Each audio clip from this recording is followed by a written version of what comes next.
December 1st, World AIDS Day, a day when people from around the world work together to bring attention to the global HIV/AIDS epidemic. In South Africa, Cape Town children sang. In Vienna, children let out balloons.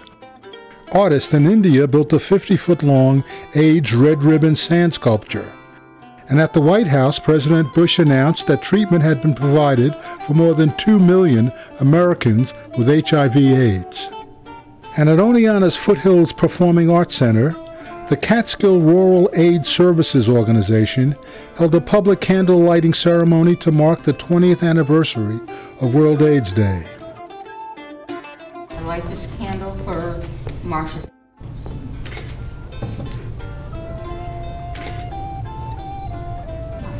Every year, Marcia lighted a candle for her friend John,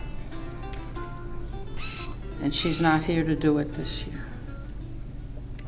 Worldwide, 33 million people are suffering from HIV/AIDS, with nearly 7,500 new infections every day. Officials estimate that there are 65 HIV/AIDS cases in Otsego County and 47 in Delaware County.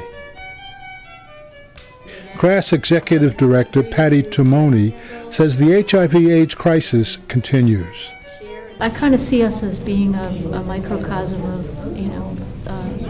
the world. It's increasing. It's here. It's not gone. Hank Nichols of Cooperstown spoke about his son Henry, who died in the year 2000 at the age of 27.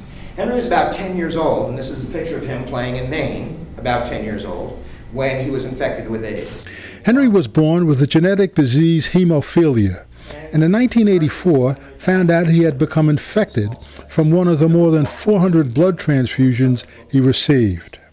Henry and his family told no one until 7 years later, when he was diagnosed with full-blown AIDS.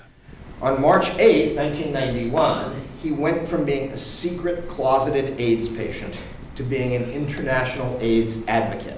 And overnight, our community in Cooperstown, to a lesser degree in this neighborhood, Oneonta in Delaware County, became known as the community with the Eagle Scout, Boy Scout who had AIDS. This is the last photograph of Henry Nichols. He died in May 2000. On the way to pick me up, he was involved in a car accident, went off the right-hand side of the road, went across a ditch, left the road the other way, and struck a tree. It was a serious accident. You and I would have needed to have gone to the hospital for it.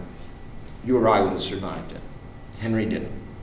Throughout his short life, Henry always had hope. In fact, he wanted to run for president of the United States.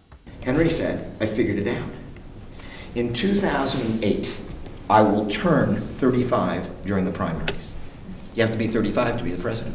He said, I'll be too young when 2008 starts, but I'll turn 35 during the primaries. He said, my plan is 2008 to run for president. So in 2008, vote for Henry. That was the title of my book.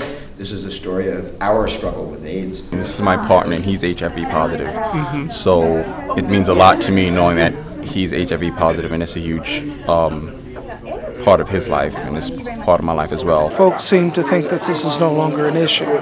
So I think each year on this day that we are called to remember, and we are called to keep the promise to find a cure, to reach out to those who might be living with this disease alone. There are still people that are discarded by their families or friends. They're losing their jobs. There's all kinds of hate crimes against them. And we have to remember that they're people. And this is what this particular day does. Hank Nichols says that if things continue as they are, we will all know someone who has died from AIDS.